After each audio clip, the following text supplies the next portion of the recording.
একই মেমো নম্বরের চিঠিতে দুই সম্পাদক। দক্ষিণ দিনাজপুর জেলা ক্রীড়া সংস্থায় শুরু প্রশাসনিক নাটক। বিতর্কের কেন্দ্রবিন্দু তৈরি হয় অতিরিক্ত জেলাশাসক সাধারণের জারি করা দুটি চিঠিকে ঘিরে।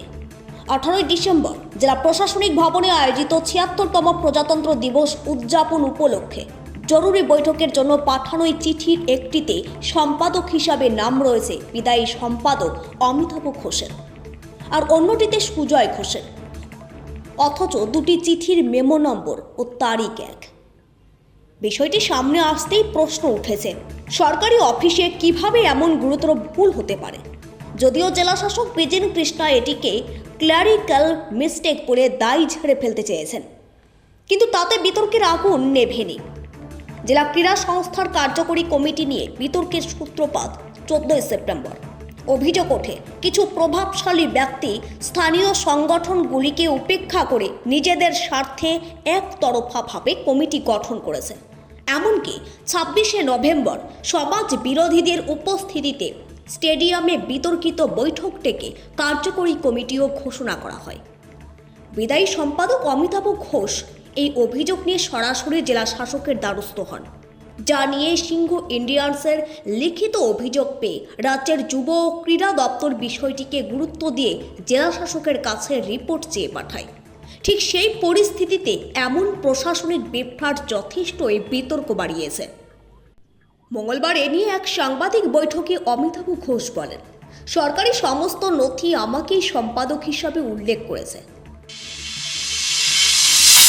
এইটা তো প্রশাসনকেও জানাচ্ছি, আপনাদের মাধ্যমে সব প্রচার হোক যে খেলার পক্ষে আমরা খেলা করতে রাজি। আমাদের মাথার উপর যারা আছে আমাদের ভুল ত্রুটি তারা শুধরিয়ে দিয়ে তারা ঠিক করে দিক আমাদেরকে। এবং বিভিন্ন জায়গা থেকে কেস কাবাই নোটিশ হচ্ছে, উকিল নোটিশ। আমার কাছে হাইকোর্টের একটা উকিল নোটিশ এসছে এ অবৈধ বলে। বিভিন্ন প্রতিষ্ঠান আমাদের অ্যাফিলিয়েটেড ইউনিট তারা করেছে, এবং বিভিন্ন অ্যাফিলিয়েটেড ইউনিট তারা মাইকিং করছে। সবার আগে এগুলো বন্ধ করে আমাদের বসা দরকার। যাদের উপর ভরসা করছেন বলছেন যারা এই বিচার করবে, তাদের সেখান থেকেই একই নামের একই মেমো নম্বরে দুটো চিঠি করে ইস্যু হয় না, আমি বললাম এটা তো আমার জানা নেই, আমি নিশ্চয়ই যাচাই করব, ওই জন্য আমি প্রশাসনের কাছে জানাবো।